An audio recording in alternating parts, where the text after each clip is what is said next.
عقدہ کشا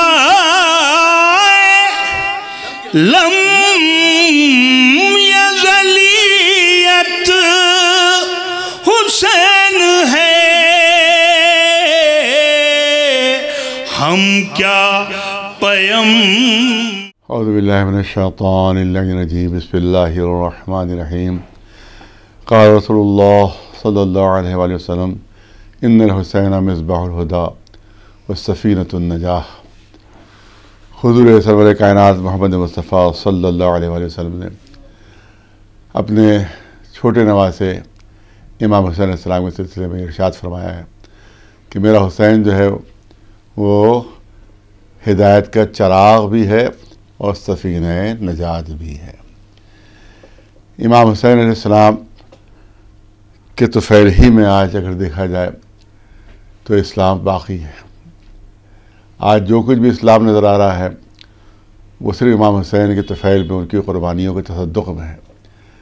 ورنہ اگر امام حسین اپنی قربانیاں نہ دیتے تو آج اسلام، صحیح اسلام اور اپنی اصلی شکل پہ اسلام نہ ہوتا. تو آج جو اسلام کو نظر آ رہا ہے، وہ جو مصطفی اسلام نظر آ رہا ہے، وہ صرف امام حسین کی بدولت ہے اور امام حسین کی وجہ سے ہے. ورنہ بنی امیہ کا بنایا ہوا اسلام ہوتا، یزیدی اسلام ہوتا، اور وہ صحیح اور حقیقی اسلام نہ ہوتا. اس شہزادے کے سلسلے میں بہت سی روایتیں ہیں. ماہ شعبان کی 3 تاریخ کی جب شہزادے کی ولادت ہوئی ہے، ایک عجیب خصوصیت قدرت نے رکھی ہے جو ہمارے لیے غور طلب ہے کہ اور جو مہینے ہیں ان میں اگر ولادت کی تاریخ ہے تو اس کے ساتھ ساتھ شہادت بھی کسی نہ کسی امام کی ہے. رجب میں دیکھیں آپ، اگر ولادت ہے تو شہادت بھی ہے. اسی طرح اور بہت سے مہینے ایسے ہیں جس میں ولادت بھی ہے اور شہادت بھی ہے. تو مکس ہے، غم اور خوشی دونوں مکس ہیں اس مہینے میں. لیکن امام حسین کے سلسلے میں اللہ نے کچھ ایسا انتظام فرمایا ہے کہ 2 مہینے منسوب ہیں امام حسین سے. ایک تو محرم کا مہینہ اور دوسرے شعبان کا مہینہ ہے. شعبان کے مہینے میں ولادت ہے، محرم کے مہینے میں شہادت ہے. تو جو ولادت کا مہینہ ہے امام حسین کا، اس پورے مہینے میں کوئی شہادت نہیں ہے. یعنی صرف خوشی ہی خوشی ہے، صرف ولادت ہی ولادت ہے. اور جو امام حسین کی شہادت کا مہینہ ہے اس میں کوئی بھی ولادت کسی امام کی نہیں ہے. یعنی وہاں پر پھر کوئی خوشی مکس نہیں ہے اس میں. تو وہاں خالص غم ہے، یہاں خالص خوشی ہے. یہ خصوصیت صرف اور صرف امام حسین علیہ السلام کے لیے ہے. اس کے علاوہ تمام امام، ان کے قدموں کی خاک ہماری آنکھوں کے اوپر. لیکن امام حسین کے سلسلے میں قدرت کا یہ اہتمام ہے کہ انہیں اللہ نے اہتمام رکھا کہ جب حسین کی خوشی ہو تو کوئی غم نہیں ہونا چاہیے، اور جب حسین کا غم ہو تو کوئی خوشی نہیں ہونا چاہیے. یہ خصوصیت صرف امام حسین علیہ السلام کے لیے حاصل ہے. اور آپ دیکھیں کہ رسول اللہ نے اس سلسلے میں بہت اہتمام فرمایا.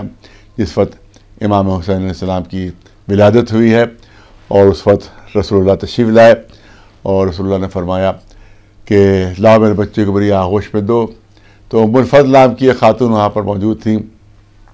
انہی نے، ان کی زبان سے نکل گیا، اے اللہ کے رسول، ابھی بچے کو غسل نہیں دیا گیا، ابھی بچے کو پاک نہیں کیا گیا ہے. یہ سننا تھا کہ جبین رسالت پر شکن پڑی. اے ام الفضل، تمہاری یہ جرت ہے، تمہاری یہ ہمت ہے کہ تم اسے پاک کرو گی جسے اللہ نے پاک و پاکیزہ پیدا کیا ہے. اس کا مطلب ہے کہ سند دے دی حضور نے صلی اللہ علیہ وسلم نے کہ جتنے بھی ائمہ معصومین ہیں وہ پیدائشی پاک و پاکیزہ ہے، پیدائشی معصوم ہیں، پیدائشی پاک و پاکیزہ ہیں.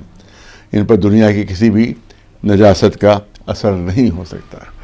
اسی طرح سے جو روایت بھی ہے کہ امام حسین کے سلسلے میں کہ نندے سے امام حسین کو اور اپنے آغوش پہ لیتے تھے اور اس کے بعد آپ کے گلے کا بوسہ دیتے تھے.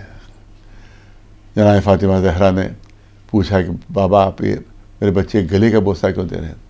تو کہا کہ اسلام کی راہ میں اور اسلام کو بچانے کے لیے تمہارے اس بچے گلے پر خنجر چلے گا.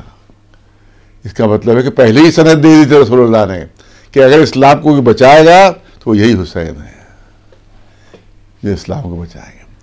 اس کے بعد آپ دیکھیں کہ اللہ نے بھی کتنا اہتمام کیا اس سلسلے میں۔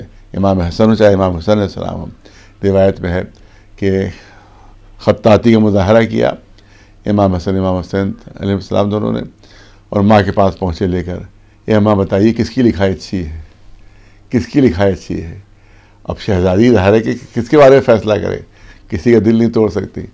انہوں نے گلے میں ایک ہار تھا جس میں 5 موتی تھے، اس کو انہوں نے وہ ہار جو تھا گلے سے اتارا، اس کے 5 موتی زمین پر بکھیر دیے، کہا جو زیادہ موتی اٹھا لے گا اسی کی لکھائی زیادہ اچھی ہے۔ اب تمام روایتیں لکھتی ہے 2 موتی امام حسن نے اٹھائے، 2 موتی امام حسین نے اٹھائے۔ اب 1 موتی بچا تھا، کوئی ایک ہی بچہ تو اٹھا سکتا تھا، 1 موتی تو 2 بچے تو نہیں اٹھا سکتے تھے۔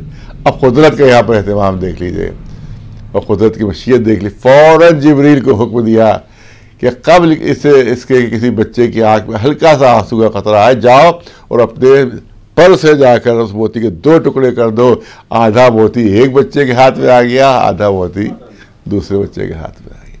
اس کا مطلب کہ قدرت بھی نہیں چاہتی تھی کہ ذرا سے بھی گزر ان بچوں کو پہنچے جو امام حسن امام حسین کی صورت میں ہے۔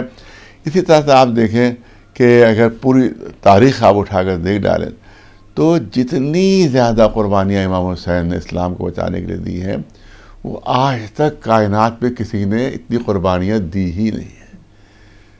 آج تک کائنات پہ اتنی قربانیاں، تمام انبیاء کو آپ دیکھ ڈالیے، ان میں اتنی قربانیاں آپ کو نہیں ملیں گی۔ یہی خصوصیت امام حسین، یہی خصوصیت ہے۔ آج جو عصر پر زمانے پر قبضہ ہے وہ امام حسین کا قبضہ ہے۔ آج امام حسین کا قبضہ ہے پورے زمانے پر۔ کتنے ہیں جو اللہ کو نہیں مانتے ہیں، کتنے ہیں جو رسول اللہ کو نہیں مانتے ہیں۔ مولا علی کے لیے بھی یہی ہے کہ بہت سے لوگ نہیں مانتے ہیں، لیکن امام حسین کی خصوصیت یہ ہے کہ ہر مذہب کا ان کو مانتا ہے، ہر دھرم کا ان کو مانتا ہے۔ آپ دیکھیں، بلکہ میں تو کہوں گا کہ حسین کی شخصیت پوری دنیا کے لیے نقطہ اتحاد ہے۔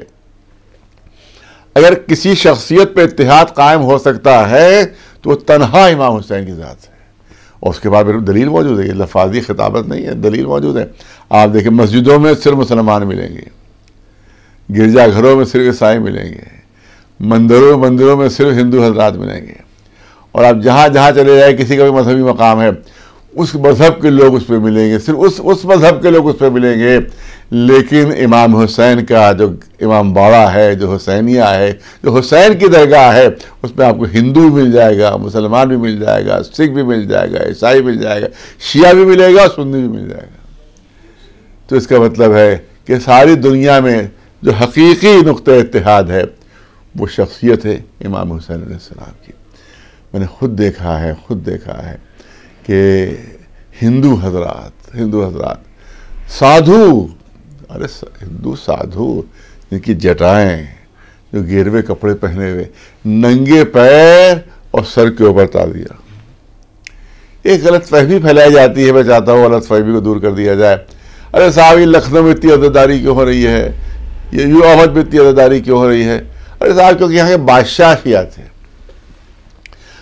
شیعہ تھے، لہٰذا ان کی وجہ سے یہاں پر ہندو بھی عزاداری کرنے لگے، یہاں پہ اہل سنت بھی عزاداری کرنے لگے، شیعوں کے ساتھ مل کر عزاداری ہونے لگی، کیونکہ بادشاہ شیعہ تھے۔ مجھے بتاؤ جھانسی میں کون سا بادشاہ شیعہ تھا؟ یہ بتاؤ گوالیار میں کون سا بادشاہ شیعہ تھا؟ یہ بتاؤ اندور میں کون سا بادشاہ شیعہ تھا؟ یہ بتاؤ بنارس میں کون سا بادشاہ شیعہ تھا؟ یہ تمام علاقے دیکھو تو وہاں کے راجاؤں کے تعزیے اٹھتے ہیں۔ اندور میں راجا کا تعزیہ اٹھتا ہے، خاص ایک جگہ ہے کہ جہاں ان کا تعزیہ اٹھتا ہے۔ ارے جھانسی کی رانی کوئی اسلام سے بھی کوئی مطلب نہیں تھا، اس سے شیعت سے بھی کوئی تعلق نہیں تھا، لیکن میں نے خود جا کر دیکھا ہے وہاں کے اوپر کہ وہ جگہ کہ جہاں پر ان کا تعزیہ رکھا جاتا ہے محل میں، ایک تو قلعہ ہے کہ جہاں جنگ لڑی تھی انہوں نے، جہاں سے وہ پھاندی تھی، اور ایک ان کا محل شہر میں ہے، جھانسی کے شہر میں ان کا محل ہے۔ وہاں کے وہ جگہ مخصوص ہے کہ جہاں پر جھانسی کی رانی کا تعزیہ رکھا جاتا ہے، اور 5 محرم کو جھانسی میں جھانسی کی رانی کا تعزیہ ڈی ایم کے انڈر اٹھتا ہے۔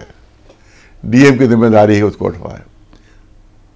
کہہ دیجیے کہ دادا شیعہ تھے، پردادا شیعہ تھے، اس کے شوہر شیعہ تھے، خور شیعہ تھے.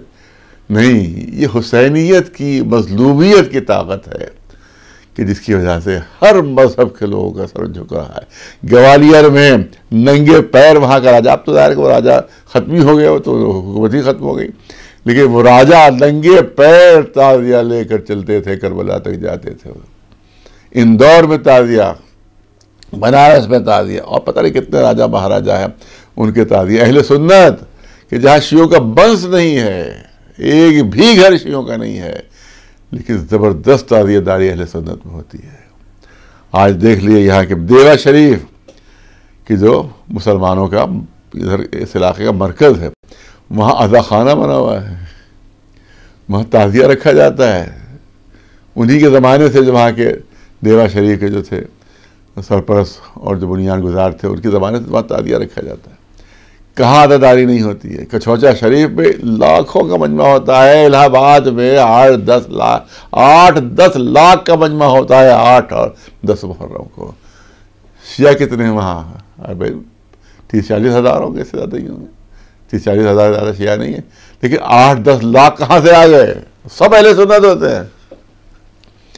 تو اس کا مطلب ہے کہ وہ، بس جملہ رد کرنا چاہتا ہوں کہ وہ یزید کی حکومت تھی جو حسین کی ایک ٹھوکر میں ختم ہو گئی. یہ حسین کی حکومت ہے جو آج بھی پوری دنیا پر قائم ہے. یہ امام حسین کی قربانی کا اثر ہے، اور اس سے کوئی سبق لینا چاہیے. امام حسین کی قربانی کی وجہ سے جو ہم کو سبق ملتا ہے کہ دیکھو کبھی ظلم کے سامنے سر نہ جھکاؤ. دیکھو نہ کسی پر ظلم کرو، نہ کبھی کسی کا ظلم برداشت کرو. جینے دو، خود بھی جیو اور دوسرے کو بھی جینے دو. یہ پیغام ہے جو پوری دنیا تک پہنچنا چاہیے. وآخر دعوانا الحمدللہ رب العالمین.